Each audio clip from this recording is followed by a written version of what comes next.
warahmatullahi wabarakatuh. Innal hamdalillah nahmaduhu wa nasta'inu wa nastaghfiruh wa na'udzu billahi min sururi anfusina wa min sayyiati a'malina may yahdihillahu fala mudhillalah wa may yudlil fala hadiyalah. Asyhadu an la ilaha illallah wahdahu la syarikalah wa asyhadu anna Muhammadan abduhu wa rasuluh. Allahumma shalli wa sallim ala nabiyyina Muhammadin wa ala alihi wa sahbihi wa man tabi'ahum bi ihsani ila yaumil qiyamah. Ya ayyuhan nasu usikum wa yabittaqullah faqad fazal muttaqun. Qala ta'ala ya ayyuhallazina amanu taqullah haqqa tuqati wa la tamutunna illa wa antum muslimun. Ya ayyuhallazina amanu taqullah wa qulu qawlan sadida yuslih lakum a'malukum wa yaghfir lakum dzunubakum wa may yutillaha wa rasulah faqad faza fawzan azima. Amma ba'du. Segala puji bagi Allah yang telah memberikan kita nikmat keislaman, nikmat keimanan, yang mana kedua nikmat ini harus kita jaga sampai akhir hayat kita. Seandainya kita tidak memiliki keimanan dan keislaman, maka sungguh tidak akan berguna dan tidak akan bermakna dalam kehidupan kita. Harta kekayaan kita, kemewahan kita, tidaklah kita bawa sampai ke kita mati nanti. Tapi sesungguhnya Allah SWT berfirman, kullu nafsin za'iqatul maut. Setiap yang bernyawa pasti akan merasakan mati. Pada saat kita meninggal nanti, maka yang kita bawa untuk datang kepada Allah adalah bukan harta kita, tetapi amal-amal kebaikan kita, amal-amal soleh kita, dan ketakwaan kita. Allah SWT berfirman, Bismillahirrahmanirrahim, Yauma la yanfaku malau wala banun illa man atallaha biqalbin salim. Ingatlah akan datangnya akan hari di mana seluruh harta dan anak-anak manusia tidak berguna kecuali mereka datang kepada Allah dengan hati yang bersih. Dalam surah As-Isra ayat 88 dan 89. Salawat dan salam tercurah kepada junjungan besar Nabi kita Nabi Muhammad sallallahu alaihi wasallam. Allahumma shalli ala sayyidina Muhammad wa ala Muhammad. Tidak lupa kepada saudara-saudara beliau yang baik, kepada para sahabat, pada para tabi'in dan kita di akhir zaman ini, semoga kita mendapatkan syafaat dari Rasulullah sallallahu alaihi wasallam. Amin. Amin ya rabbal alamin. Para jamaah yang dirahmati Allah SWT, sebagaimana Rasulullah SAW menanamkan kaidah dalam kehidupan kita, yaitu barang siapa mereka tertanam dua faedah besar, maka dia akan tidak terbingungkan dengan segala bentuk kesesatan atau kemaksiatan yang ditawarkan kepada manusia,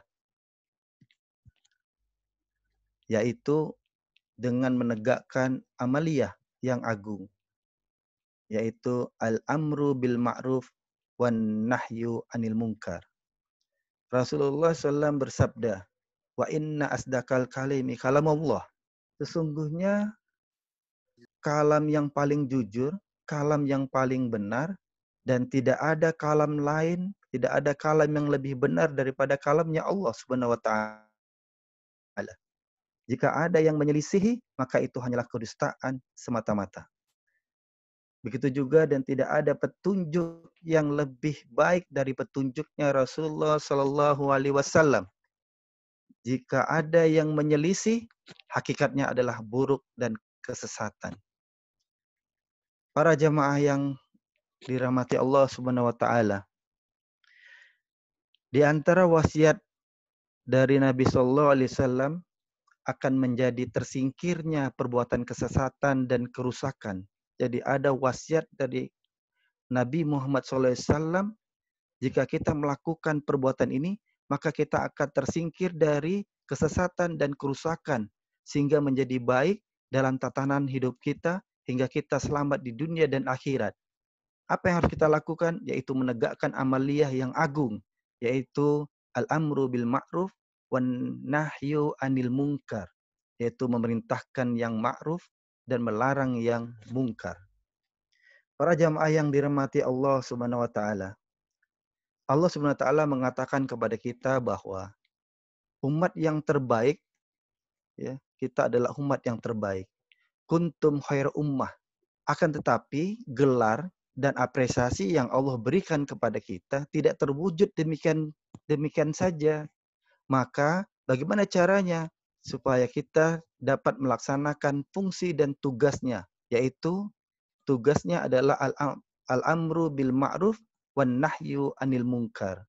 Apa itu ma'ruf? Apa itu yang ma'ruf? Yang ma'ruf adalah segala perkara yang dikenal oleh syariat, yaitu kebaikan-kebaikan yang diajarkan oleh syariat. Dan sema'ruf-ma'rufnya perkara adalah at-tauhid.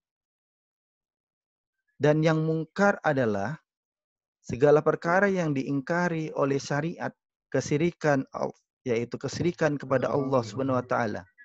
Kuntum khairu ummatin ukhrijat linnas ta'muruna bil ma'ruf wa tanhana 'anil munkar wa tu'minuna billah.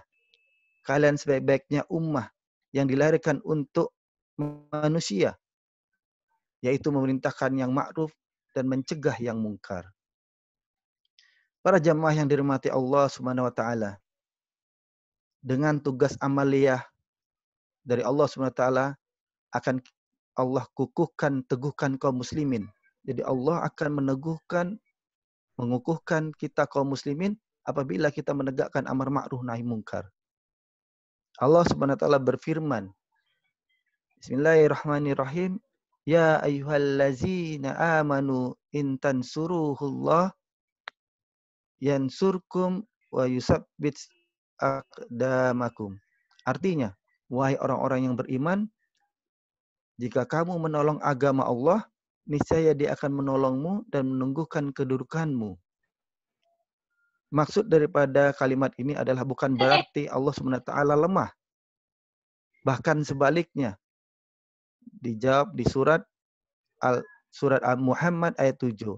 Inna rabbaka huwal qawiyul aziz. Sesungguhnya Tuhanmu dialah yang maha kuat lagi maha perkasa. Surat Hud ayat 66.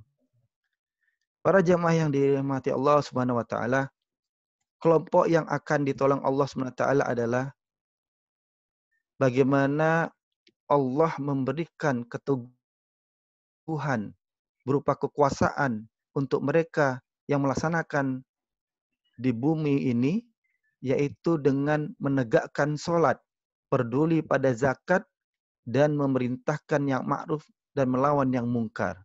Itulah orang yang ditolong oleh Allah Subhanahu wa taala. Bagaimana dengan sebaliknya? Kelompok orang yang tidak ditolong oleh Allah Subhanahu wa taala, yaitu kelompok orang yang diberi kekuasaan oleh Allah Subhanahu wa taala namun mereka menyia-nyiakannya.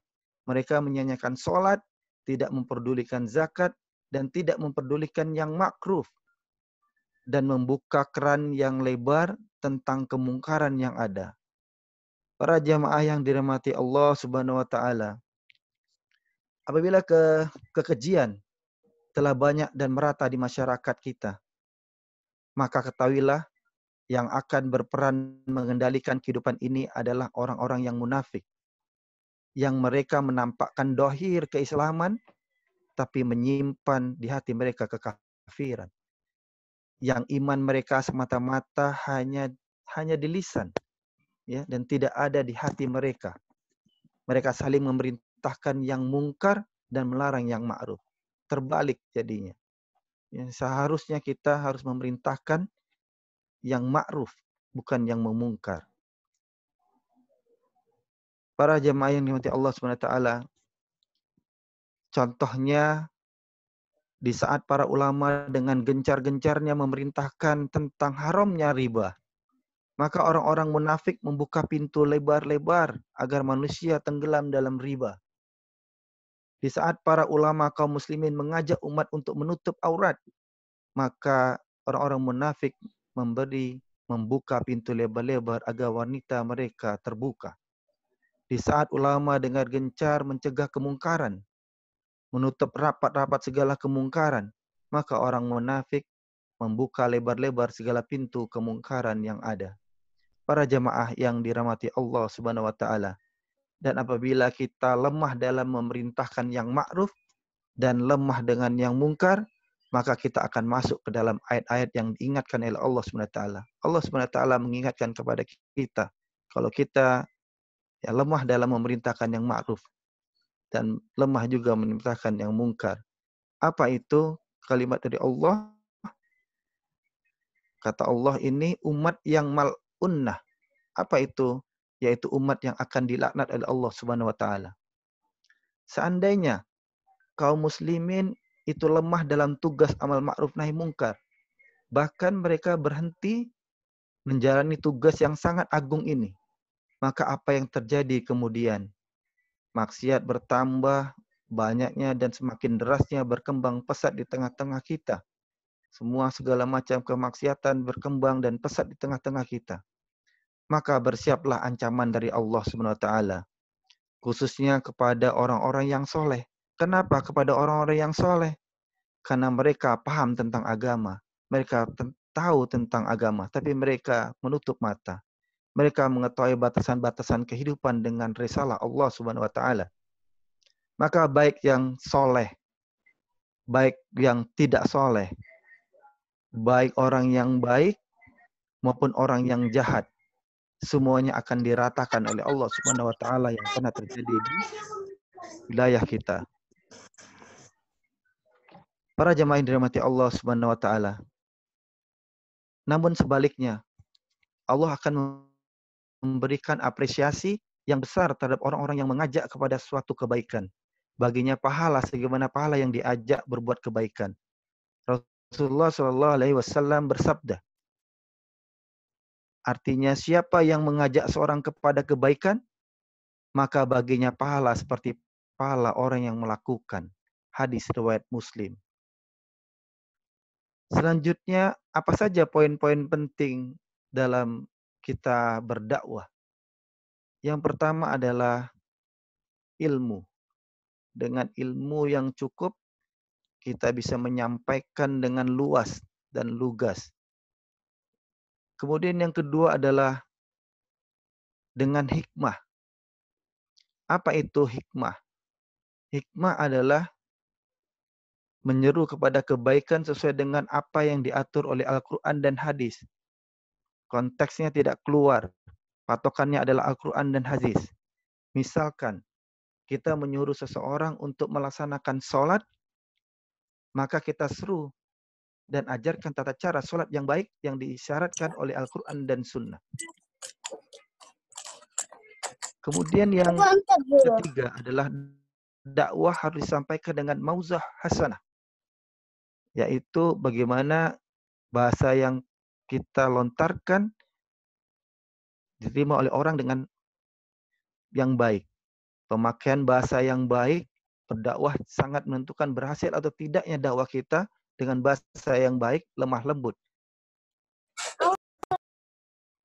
Allah Subhanahu wa taala ya pernah berfirman di dalam surat Taha ayat 44. Maka berbicaralah kamu berdua hai Musa dan Harun kepada Fir'aun dengan kata-kata yang lemah lembut. Mudah-mudahan ia ingat atau takut. Yang keempat adalah bila ada seseorang yang menyanggah atau mendebatkan kita, maka sanggalah dengan yang baik, dengan etis, dengan etika diskusi yang baik. Rasulullah bila disanggah oleh seseorang, maka beliau tidak lantas marah dan berkeras bahwa beliau yang benar. Beliau akan menyanggah dengan santun, baik dan sopan. Bila mengemukakan sesuatu jawaban sanggahan tersebut, beliau akan menyampaikan langsung. Namun bila tidak, beliau akan menunggu petunjuk dari Allah Subhanahu wa taala. Kemudian yang keempat adalah berdoa. bertawakal kepada Allah. Karena tugas kita adalah menyampaikan, maka sesungguhnya yang memberi petunjuk itu hanya Allah Subhanahu wa taala. Tugas kita hanya menyampaikan. Tugas kita hanya ya ikhtiar. Kemudian selanjutnya kita tawakal kepada Allah Subhanahu wa taala. Para jamaah yang dirahmati Allah Subhanahu wa taala, setiap manusia itu punya potensi menjadi dai. Jadi paling tidak kita bisa melakukan menyampaikan sesuatu hal yang baik itu paling tidak berada di lingkup keluarga kecil kita.